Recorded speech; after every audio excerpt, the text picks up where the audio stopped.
what I've said earlier, in that in a lot of instances there aren't an awful lot of differences between monarchies and republics, and especially when you're referring to constitutional monarchies. Constitutional monarchies are that way because they were forced to. From, in our case, from the Magna Carta right on through the 1837 rebellion, all of our democratic institutions right now were won tooth and nail, sometimes by war, at the with the monarchy as being at the losing end.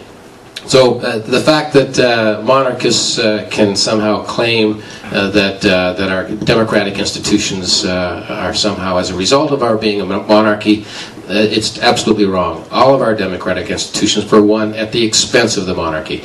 Now, insofar as comparing constitutional monarchies like Canada and Sweden with republics, yes, they do operate in much the same way, and they do have societies that are free, and they do have different degrees of democracy. And that's why I didn't make a big deal about that. There are differences. They can be debated. I think the Republican side wins on all accounts. But the bottom line here is this is a matter of Canada's evolution. That the monarchy is a representative of our colonial past. That the 21st century is not a time for inherited rights. We need more democracy in Canada, and the next step in our evolution doesn't really, and many Canadians agree, doesn't include the monarchy. Thank you very much, Tom. Thank you. Next question. Well, I was going to ask Garry a question, but since he's been getting most of them so far, I'm going to ask a loaded question instead to the both of you. Is any society better served by eliminating meritocracy from the head of state position? Tom, I'm going to let you take this one. I don't know how to address that, because that's the whole crux of the Republican issue, is that we deserve a head of state by merit, not by birth. And so, you know, I would say that Canada would be better served by having a head of state chosen for their qualifications, not for whose womb they came out of. Garry? Going back to what I said at the beginning of my remarks, that the purpose a state has to represent or has to reflect all aspects of human nature. So therefore, the existence of the state reflects the existence of human beings. None of us merited our existence. So if we were to judge ourselves that we don't have a right to exist because we don't have merit, a lot of us would be thrown on the rubbish heap, I'm afraid. So therefore, I don't think merit has anything to do with who is head of state. Because I think if you say the head of state, which is, again, the head of state, or the embodiment of the state, which is the term I prefer, which is the monarchical term, does not represent the qualities of skills and so on. That's not the purpose of the head of state. The head of state is simply to represent the existence of society. And the existence of society reflects the existence of human beings. That's the correlation. So therefore, on that basis, meritocracy has nothing to do with the head of state. It shouldn't, because if you're saying the head of state should only exist through merit, what you're saying is the human being should only exist through merit, and many of us would fail that test, I'm afraid. Well, it's certainly true that we inherited our lives and we inherited our citizenship, but at least with regards to government position, there's competition, right? There's competition. This is what I suggest. There are the three basic fundamental qualities of humans. The hereditary principle of our existence, the need for free choice, and merit. And all three should be reflected in the governmental structures of the society if it's to be a humanistic society. And therefore the head of state represents the hereditary principle, the legislative assemblies represent the free choice principle, and the administration of the state is the reflection of the meritocracy. So I don't want judges elected. I don't want judges there for hereditary reasons. I want judges who are there because of merit. So the meritocracy is an important fundamental point in the state. The question is putting the right part of the state with the right principle. Thank you. Hello. I guess this question is for Tom. Yes. As a Canadian, one of the things I treasure is the ability in this country for me to oppose the party in power and without being labeled un-Canadian or as being labeled as a traitor.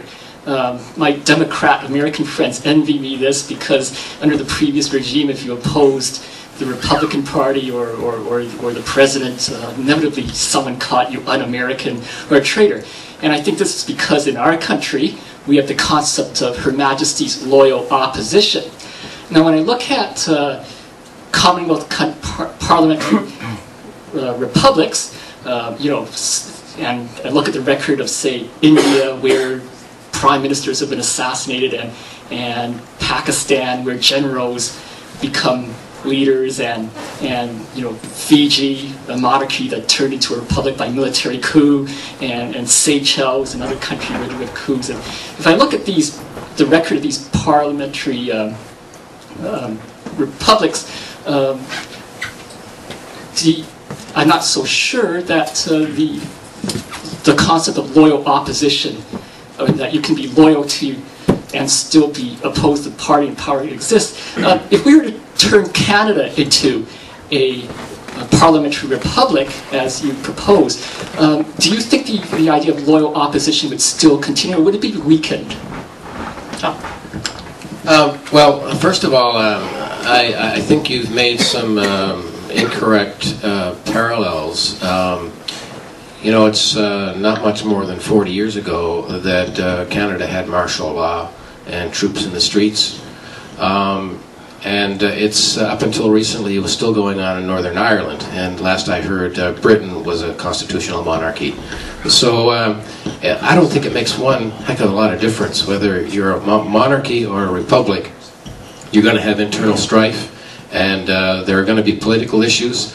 Constitutional monarchies do nothing to prevent that, and you'll get the same abuses in republics.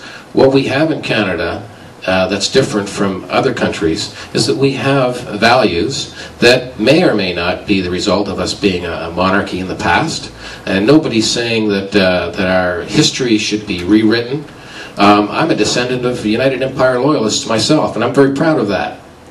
I'm proud of the fact that a lot of Canada's institutions evolved out of the monarchy. And as I said, a lot of that is that we've inherited from Britain. You know, there are a lot worse governments than that of Britain. The fact is that all of our constitutional monarchies are evolving, and the values that are inherent in the monarchy are ones that are being discarded because they don't represent the general populace. And as the gentleman here previously said, monarchy just is generally, you know, as I've said, if Canada was being formed today, if United Kingdom, if Britain was being formed today as a state, no one in their right mind would choose the monarchy. It's something that we started out with, and we've gradually chipped away at, and it's something that most Canadians, as I say, don't feel is part of our future. Right. Thank you, Tom. Garry. Yeah, I just want to, Tom, using the questions of the War Measures Act or the Troubles in Ireland, both those, you may disagree with the responses, but those were responses to violence, or perceived violence. Don't forget, the War Measures Act was after the kidnapping of Pierre Laporte and the murder of Pierre Laporte. So, what you're referring to when you say about the question of loyal opposition, in the United States they have that Committee on Un-American Activities. People were hauled before that not because they had kidnapped somebody, not because they had shot somebody, not because they were planning a civil insurrection. They were hauled before the Committee on Un-American Activities because they wrote plays, they produced movies, they gave speeches which were not deemed American enough. So I agree with you. I think the concept, the very title, loyal opposition, you don't find that in republics. Republics may embrace, I mean, in the United States, most Americans accept some level of opposition. I'm not going to suggest that Americans don't have, I mean, that the Democrats weren't their opposition, now the Republicans. But we institutionalized it.